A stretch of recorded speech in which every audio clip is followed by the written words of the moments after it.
Olá pessoal, sejam muito bem-vindos, eu sou a Ellen e se você ainda não me segue no meu Instagram, o meu perfil é @sinapse criativa e por lá eu consigo estar muito mais próxima de vocês e compartilhar um pouquinho da minha rotina, da minha vivência sendo TDAH e autista. Pessoal, eu resolvi trazer esse vídeo hoje para vocês para falar de um assunto que vocês me perguntam muito, que é sobre a identificação e uso de filas preferenciais como pessoa autista. E eu confesso para vocês que eu tô entrando nesse universo faz pouco tempo, porque eu recebi o meu diagnóstico de autismo nesse ano de 2022, e apesar de já entender um pouquinho sobre inclusão, sobre direito, porque eu também sou TDAH, sobre o autismo tem sido um universo novo sentir na pele como as coisas realmente funcionam aqui no Brasil. Lembrando que tudo que eu falar aqui para vocês depende muito de região para região, cidade, estado. Eu tô falando da minha experiência aqui na cidade de São Paulo, que é uma grande metrópole. Esse assunto surgiu nas minhas redes sociais depois de eu fazer uma participação em um podcast que é o Tudo em Mente, no podcast do Yuri Maia, que é dono do perfil TDAH Descomplicado, onde eu contei um pouquinho do meu processo de diagnóstico e da minha vida convivendo com os dois transtornos. Nesse podcast eu mostrei a minha carteirinha de autista, o que levantou muitas dúvidas e eu recebi muitos comentários perguntando aonde eu tinha feito, se era uma carteirinha regulamentada pelo governo, e afinal para que eu usava essa carteirinha. Então hoje eu vim esclarecer essas dúvidas para vocês, e se vocês tiverem outras dúvidas, deixem nos comentários e compartilhem informações importantes para ajudar os coleguinhas que não sabem disso, tá bom? Eu gosto muito de falar que esses posts que eu coloco no meu perfil, que esses vídeos aqui do YouTube são vídeos e conteúdos colaborativos. Então sempre comente informações úteis e verdadeiras para que vocês também possam ajudar outros neurodivergentes. Combinado?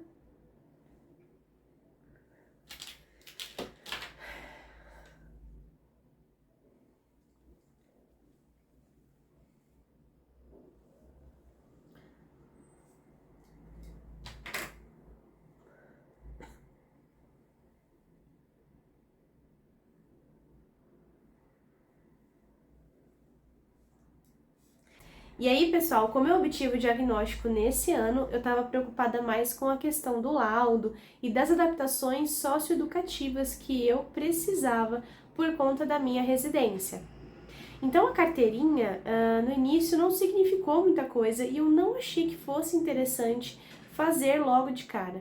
Eu pesquisei sobre alguns tipos de inclusão nos documentos em relação ao laudo e eu descobri que tem 3 tipos de formas de você adicionar o CID a documentos oficiais, tá? O CID é aquele Código Internacional de Doenças, e o CID do autismo, do TDAH, enfim, da ansiedade, tem um códigozinho e você pode adicionar aquilo em documentos. Então, a primeira forma de você comprovar que você é uma pessoa autista, ou seja, uma pessoa PCD, que a gente entra nessa legislação, é andar com um laudo.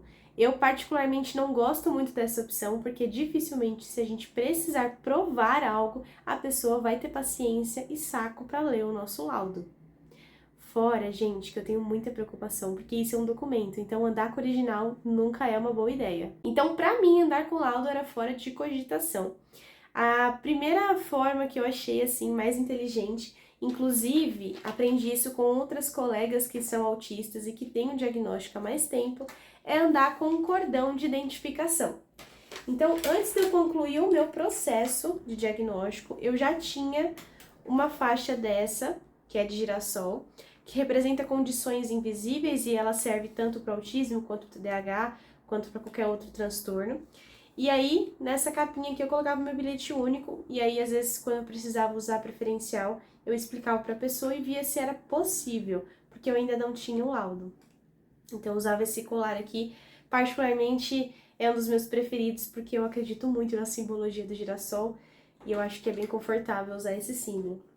O outro que eu tenho é essa fita aqui, que é a representação um pouco mais clássica do autismo, que representa a questão dos quebra-cabeça, né? Acho um pouco capacitista, porém é o símbolo que todos conhecem, então infelizmente quando eu preciso me identificar, eu tenho que usar uma fita que tem algum elemento de quebra-cabeça, que a pessoa entenda que eu estou falando de autismo. Esse aqui eu vou mostrar só porque tem a ver com meus hiperfocos, e aí eu uso para variar, mas o que eu queria mostrar para vocês é isto daqui, ó. Eu vou tampar alguns dados pessoais que eu tenho aqui, que é o QR Code, gente, até porque o laudo é algo muito particular, então eu vou mostrar para vocês só a questão do meu CID, tá vendo? O meu nome, e aí que tem aqui autista, né? Esse crachá aqui, ele não é um crachá emitido pela prefeitura ou pelo governo do estado de São Paulo. Ele é um crachá feito por uma empresa particular. E aí eu coloco a lei que me protege para filas e locais preferenciais e coloco o QR Code. Quando a pessoa bate o celular nesse QR Code, ela vai acessar todo o meu laudo psicológico e o meu laudo médico atestando que eu sou uma pessoa autista, uma pessoa TDAH. Então, desse jeito, foi a melhor forma que eu achei de conseguir provar para as pessoas aqui em São Paulo que eu sou uma pessoa que precisa de preferenciais, que precisa de filas preferenciais e que precisa de um atendimento preferencial. Quando eu obtive o diagnóstico de autista, eu achei que eu não ia usar as filas preferenciais, mas depois de passar pela terapia, estou fazendo acompanhamento, eu percebi que o benefício de usar filas preferenciais me permite não ter tantas crises sensoriais quando eu chego em casa. Se você é de São Paulo, você deve imaginar que aqui o transporte público é sempre muito cheio e eu trabalho em um hospital, faço residência, então, ou seja, eu estou o dia inteiro interagindo com pessoas, ouvindo sons muito altos, com sensibilidade auditiva, luminosa, né, visual. Então, no final do dia é sempre muito estressante, muito debilitante para mim. Que inclusive, se você não viu, tem vídeo aqui no canal falando sobre o meu processo de diagnóstico e o que me levou a procurar esse diagnóstico, e com certeza foi as minhas sobrecargas sensoriais. Tem vídeo aqui, eu vou deixar nos cards para vocês verem. Então, no início eu achei que eu não ia precisar usar essas filas preferenciais, mas eu fiz um teste e não ficar tanto tempo na fila, esperando o horário de pico passar, conseguir ir sentada muitas vezes quando é possível, ou não esperar horas para ser atendida num pronto-socorro ou em outro estabelecimento que tenha muitas filas, me permitiu ter um pouco mais de qualidade de vida, ainda mais morando numa cidade tão grande quanto é São Paulo. Por isso que eu achei viável fazer essa carteirinha, para que eu tivesse mais comodidade e pudesse apresentar para a pessoa na hora que eu precisasse. E aí uma dica que eu dou para vocês, né? Eu até comentei que essa fitinha aqui do quebra-cabeça eu acho um pouco capacitista, parece que tá tentando encaixar e achar uma peça na nossa cabeça. Então eu não curto muito, mas é o símbolo que a grande maioria das pessoas conhece, inclusive o símbolo do preferencial, né, que tá lá junto com a gestante, o deficiente físico e o idoso, usa essa nomenclatura. Então eu comprei uma fitinha de girassol e por dentro ela tem, né, os quebra-cabeça, e aí eu consigo usar da seguinte forma e ilustrar bem que eu sou autista. E aí outra pergunta que eu recebo, né? Ellen, realmente faz diferença esses direitos que a gente tem no dia a dia? Olha, eu me descobri mulher autista com 26 anos. Então, os outros 25 anos da minha vida, eu passei mascarando, me adaptando e sofrendo com tudo que eu tenho do autismo e do TDAH, tentando me adaptar e me encaixar no mundo neurotípico. E por conta disso eu tinha muito sofrimento, tá, gente? Não era um sofrimento, como é que eu posso falar? Não era um sofrimento consciente, era um sofrimento inconsciente. Então o meu cansaço era extremo, o meu estresse era extremo, as minhas dores no corpo, as minhas dores de cabeça. Então essas crises sensoriais, essas crises de bateria social que eu brinco, eram muito fortes para mim antes de eu poder usar esses direitos. Então eu realmente não uso em todos os lugares, mas quando eu vejo que aquilo vai me afetar muito, que vai trazer um prejuízo para minha saúde, eu não hesito em usar. Só, pessoal, que quando você resolve se identificar como uma pessoa com deficiência, no caso, que é considerado assim, né? A gente tem que assumir que existem alguns pesos diante dessa identificação. Aqui em São Paulo, o índice de violência é muito grande e as pessoas são muito oportunistas quando se tratam de pessoas autistas. Então, nesse pouco tempo de diagnóstico, nesse pouco tempo que eu uso o crachá de identificação, eu já passei por diversos tipos de preconceito E já passei também por pessoas que tentaram passar a perna em mim achando que eu, por ser autista, não conseguia compreender o que elas estavam dizendo. Então, a gente vê que é preconceito envelopado em cima de preconceito. E aí, uma das situações que eu costumo até contar pra vocês, que eu contei também no episódio do podcast que eu conversei com o Yuri, é que teve uma vez que eu sentei no banco, não era preferencial, e uma senhora sentou do meu lado, e eu tava com o meu crachá, e quando ela olhou pro lado e viu meu crachá, ela fechou o rosto, levantou e preferiu ficar em pé do que ficar sentada ao meu lado. Em um outro caso, a pessoa tentou pegar na minha mão para assinar algo e eu tava com crachá. E eu sou completamente, enfim, alfabetizada, tenho total controle em escrever, etc. Gente, não tô criticando e não tô romantizando o autismo, falando que todos conseguem fazer da mesma forma. Mas o nosso preconceito com o autismo e o estereótipo que a gente carrega sobre o autismo na sociedade é tão grande e tão controverso, principalmente autismo em mulheres, que a gente infantiliza e subestima a capacidade das pessoas com deficiência.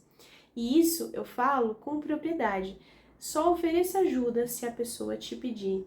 Só fale da deficiência dela se a pessoa oferecer de falar, quiser explicar. Não seja invasivo. Não faça esse tipo de coisa no dia a dia, porque é muito chato, é muito constrangedor e acaba colaborando para uma cultura capacitista no qual a gente acha que autismo só existe em crianças, em homens e que normalmente eles não conseguem estar em locais públicos desacompanhados. Então, já tive situação também que perguntaram onde estava o meu responsável por conta da identificação. Se eu não usar o crachá, ninguém vai saber que eu sou autista. E dificilmente eu vou conseguir garantir os meus direitos. E se eu passar mal, tiver uma crise, algo do tipo, eu não vou ter identificação. Então, na maioria das vezes, eu ando com o meu crachá, principalmente em transporte público e em locais que eu considero um pouco mais seguro, eu ando com ele na bolsa e só apresento caso tenha necessidade real. Eu não sei muito bem como funciona em outros estados, mas eu tenho colegas que são do Rio de Janeiro e que são de Minas Gerais e que conseguiram fazer uma carteira de identificação de pessoa autista, que é o CIP-TEA. Apesar da lei ter sido aprovada nacionalmente, aqui em São Paulo a prefeitura ainda não emite esse tipo de identificação. Eu, pelo menos, corri atrás durante semanas e não consegui respostas. Se você é de São Paulo e sabe como tirar o CIP-TEA e tem respostas conclusivas sobre isso, deixa aqui nos comentários. O CIP-TEA é uma carteirinha de identificação de pessoa autista. Lá vai ter o teu CID, tipo sanguíneo, telefone responsável e o órgão responsável por emitir aquela carteirinha. Outras formas de você andar com uma identificação autista, além do laudo, além desse crachá que é feito por empresas privadas, você também pode incluir o teu CID no seu RG ou um documento de identificação. Pode ser carteira de motorista ou RG normal que vocês conhecem. Muitas pessoas me questionam, nossa, mas por que eu queria colocar no RG algo tão particular? Às vezes a pessoa não quer dividir com todo mundo que ela tá no espectro autista. E tudo bem, gente. Mas eu encontrei certas dificuldades para inserir o meu CID no RG, porque eu me casei faz pouco tempo e eu preciso realmente atualizar meu RG e eu já queria colocar o meu CID. Mas realmente os órgãos reguladores complicam muito esse processo e pedem uma série de documentos, uma série de formulários assinados além do laudo.